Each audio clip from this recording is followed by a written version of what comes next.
Hi, my name is Lee Saxby, running coach and biomechanics researcher with a particular interest in the form and function of the human foot. And today I would like to talk to you about how the form and function of your foot affects running technique. And I'm here today with my friend and former broken runner, Sebastian Bear. That's right. When I first met you, Lee, I remember I was actually diagnosed with sesamoiditis, which was at the time actually just a shattered sesamoid bone. And with your coaching, you helped me to get back into a running technique, and now I'm back to running marathons every year. And I'm hugely excited that we're working together, and we're working on the concept of functional footwear. And in this course today, you're going to learn a lot about the importance of toe freedom in a running shoe and the function of a running shoe. So have fun and enjoy the course.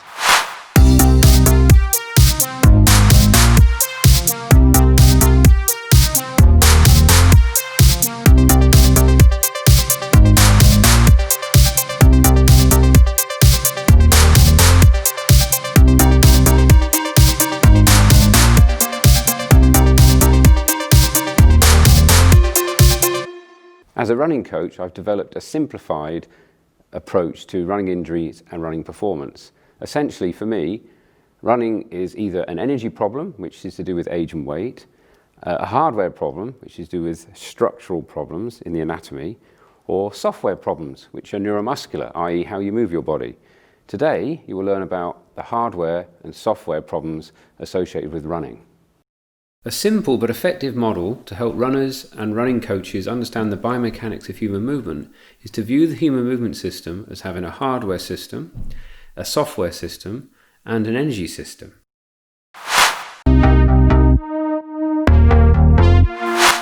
In running, the foot must act as a shock absorber and propulsive lever, regardless if you're a heel striker or a forefoot striker.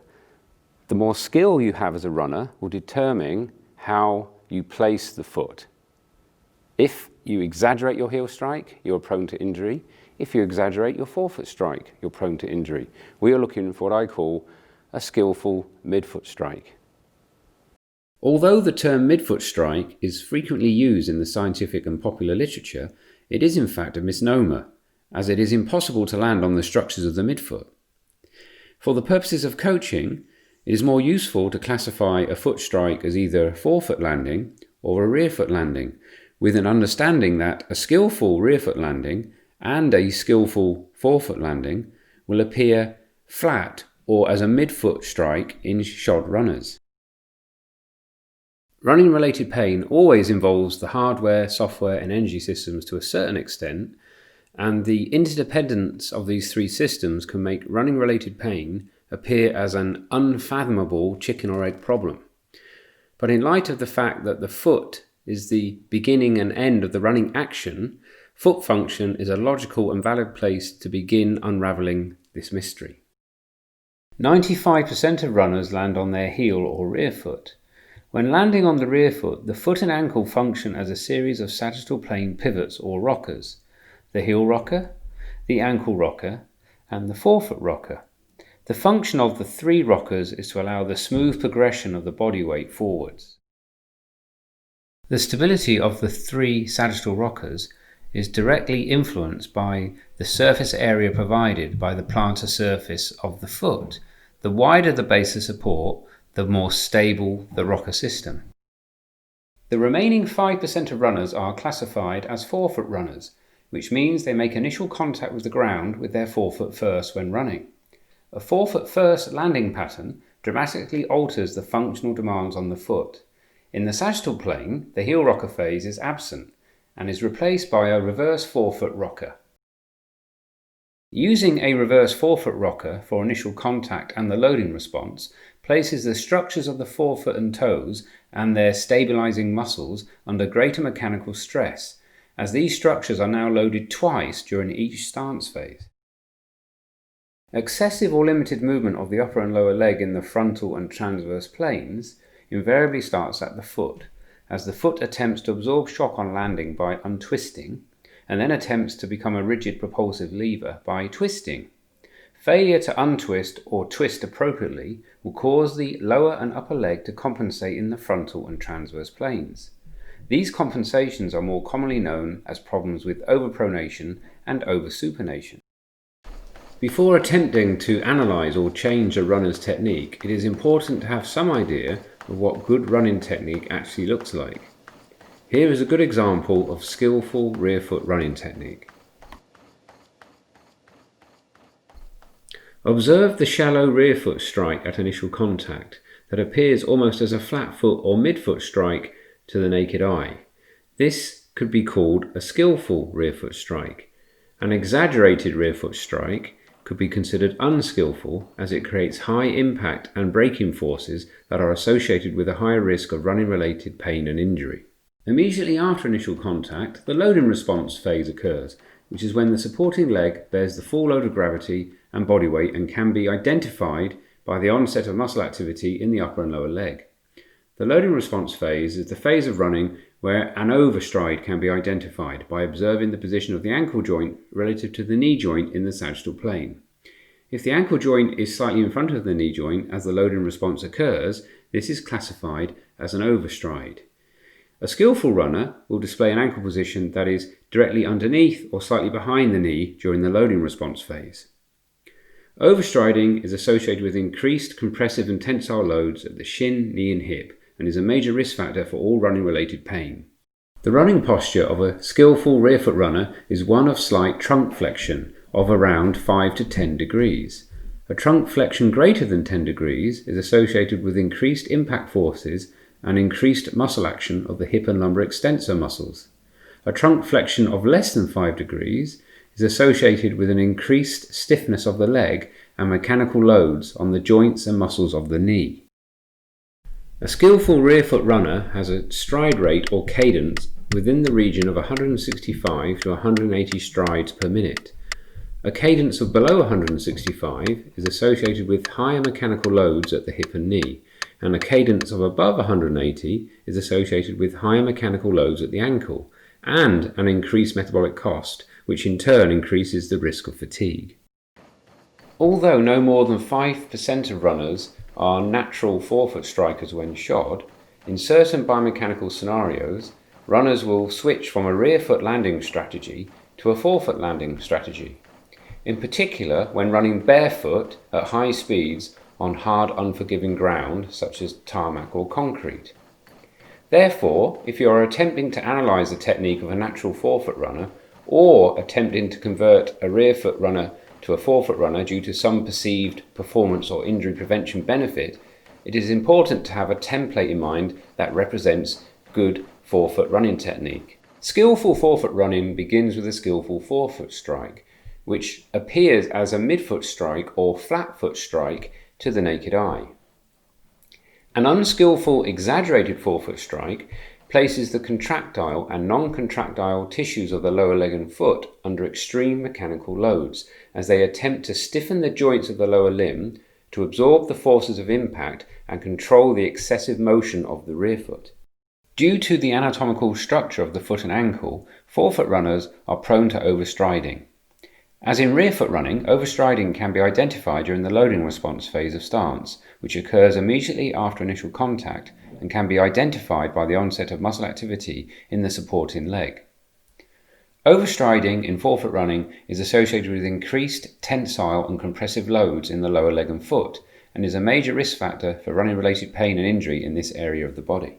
The running posture of a skillful forefoot runner is one of slight trunk flexion of approximately 5 to 10 degrees at the mid-stance phase of the running cycle.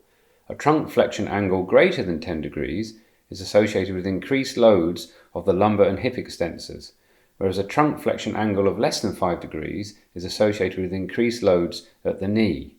The tendency to lean back as speed increases is because of the lack of strength in the hip and knee extensor muscles. The cadence or stride rate of a skillful forefoot runner lies somewhere between 175 and 185 strides per minute.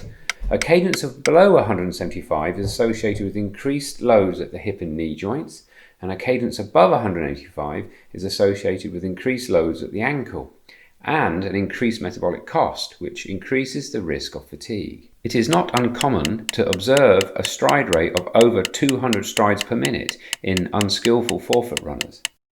Video analysis is a particularly useful tool for qualifying a runner's foot strike pattern. The accuracy of self-reported foot strike patterns is notoriously inaccurate, as these two pie charts comparing the results of an online survey conducted by Runner's World with actual video footage of participants in a half and full marathon clearly show.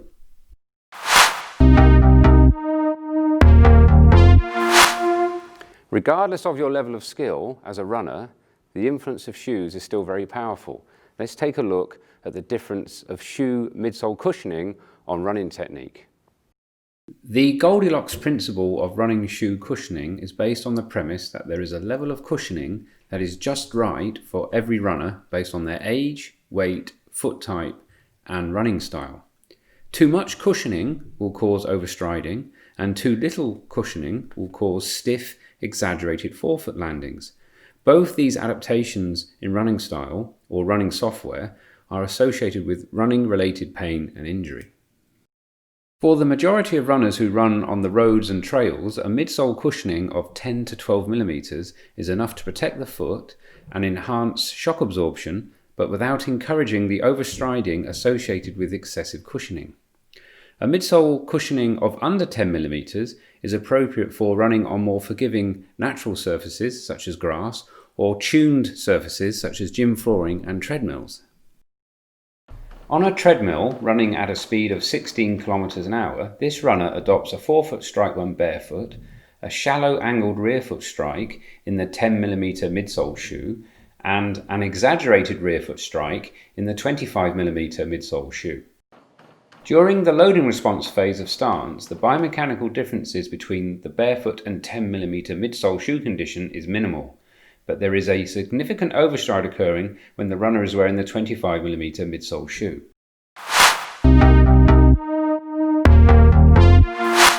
So we've covered in great detail in the previous functional foot course the importance of the foot in footwear and the factors of the shoe-shaped foot, how it influences the foot in movement. What we're going to talk about now is the effect of footwear in running. So when we look at a conventional running shoe, you actually notice that there's always a raised heel, toe spring in the front, which lifts your toes up off the ground, and a symmetrical shoe-shaped toe box. And those are the main three factors that influence your running technique in a negative way. And if we take a look at the level of cushioning, the trade-off in a running shoe is the more cushioning, the less stability. So the benefit you get from shock absorption is counterbalanced by the negative effect of your muscles trying to stabilize the foot.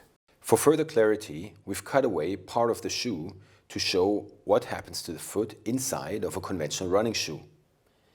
You can see there's a heel lift, which actually shortens the Achilles and the calf muscles.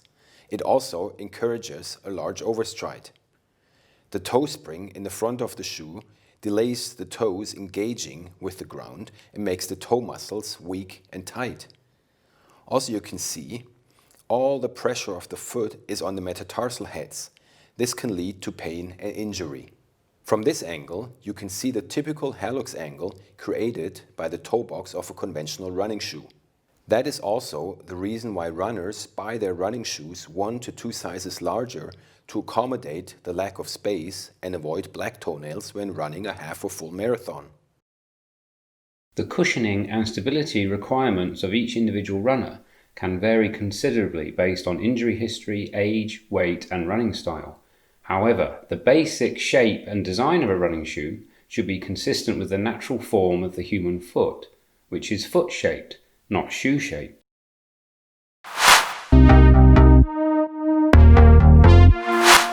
So we're going to talk about toe freedom.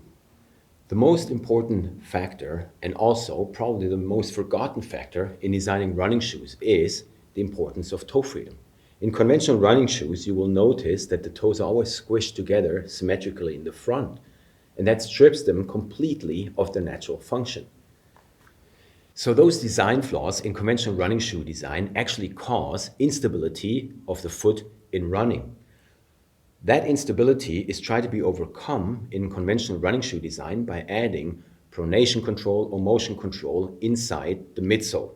What has long been forgotten is that the most stabilizing factor actually in running shoe design is an asymmetrical toe freedom blast that lets all the toes spread out naturally so that they can anchor and stabilize the foot.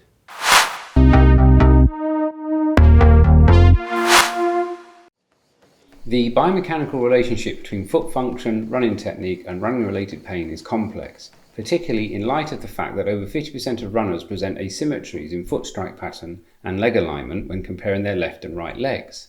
However, the following 4 biomechanical scenarios linking foot function, running technique and associated running pains are commonly observed in runners and can be easily identified by running coaches and trainers with access to a smartphone and a foot map or pedograph. In runners with good technique and a fully functional foot, running-related pain and injury is invariably down to training error. Too much, too soon, too fast, with too little recovery between runs. Age and energy levels will be a particularly important factor. In runners with good technique but rigid shoe-shaped feet, the risk of running-related pain is increased and the tolerance for training errors is dramatically reduced. Running distances greater than 10 kilometers on a regular basis can prove problematic for this foot type due to the rigid midfoot and unstable forefoot, which prevents the foot pronating or untwisting during shock absorption and twisting or supinating during propulsion. The compensatory internal and external rotation of the lower leg that occurs increases the demands on the muscles and tendons that control rotation, making these tissues more prone to overuse syndromes and pain. In runners with an over-pronated shoe-shaped foot, the foot is permanently untwisted with its joints in a loose pack position. This extreme shock absorption alignment is reflected in the posture of the entire supporting leg, with the tibia internally rotated relative to the femur, which creates a valgus knock-kneed position. This collapsed valgus alignment of the leg places the medial structures of the leg and foot under extreme tensile stress and increased risk of mechanical overload and pain. In runners with a supinated shoe-shaped foot, the foot is permanently twisted with its joints in a close pack position. This stiff, propulsive posture of the foot is reflected in the posture of the entire supporting leg, with the tibia externally rotated relative to the femur, creating a varus or bow-legged position. This rigid, propulsive alignment of the leg places the lateral structures of the leg and foot under increased tensile load and risk of injury and pain.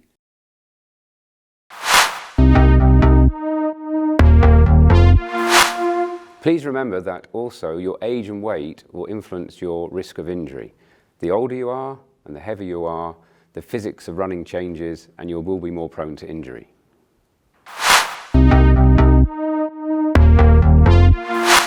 In the functional foot course, Lee explained about the importance of age and weight when choosing a shoe, or in this case particularly a running shoe. So when you are under the age of 35, you can get away with very thin and flexible soles because your fat pads, especially under the heel and the balls of your foot, are still naturally built up. You haven't lost them yet, which happens over the age of 40 to 45 and beyond. Especially when you run on a treadmill, you can use a thin-soled shoe like this. Now we know that 95% of the runners actually are heel strikers, which means they tend to go for a shoe that has more cushioning in the heel. Mostly these are shoes, conventional running shoes, that have more than 25 millimeter built up underneath the heel. The problem with that kind of shoe is, with that kind of build up, that it tends to lead the runner into an exaggerated overstride, which can lead to pain and injury while running. Okay, well there's still good news, because in shoe design there's a sweet spot. It's a 10 millimeter midsole that is thick enough to protect the foot, but also thin enough to allow enough sensory feedback to discourage the injury-prone overstride. All right, there's one more factor to consider when choosing a running shoe, which is the terrain that you actually run on. When you run out on the trails, it is important to have an outsole that has more tread on it, but also offers the protection from the sharp objects underneath. What we have here is an example of a Flexitech insole that has a protection from underneath and is very flexible at the same time and offers the protection that you need, especially when running on the trails.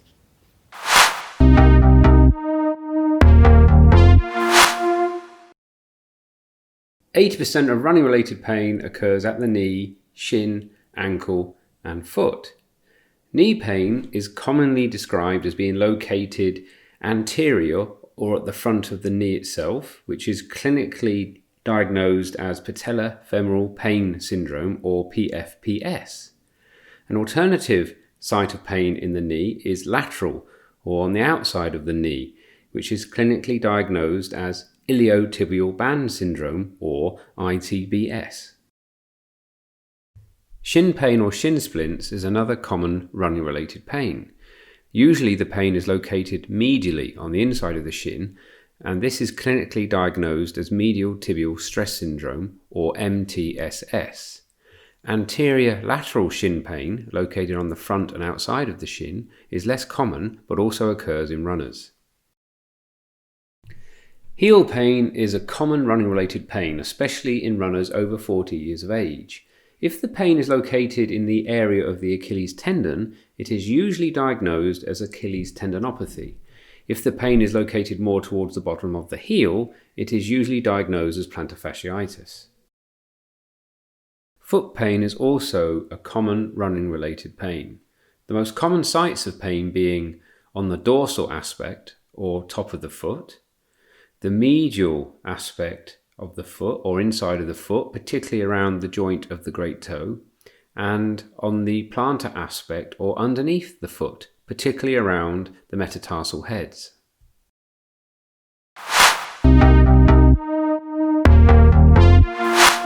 Congratulations on completing the running technique course. I hope you found the information interesting and, more importantly, useful. You've learned everything about the importance of the running shoe that it has on natural foot function, and also how to choose your personal shoe. If you'd like to learn more about foot function, please check out the foot function course on myfoot.com. If you would like to learn more about the function of the human foot, please check out the foot function course on myfoot.com, where you can also find a foot map practitioner, buy a foot map, purchase foot wedges, and a personalised online foot assessment and corrective exercise program. If you would like to learn more about the functional footwear design concept and view the full range of options available, please check out joenimble.com. If you would like more information regarding foot function and running, or would like to certify as a foot map practitioner or running coach, please check out leesaxby.com.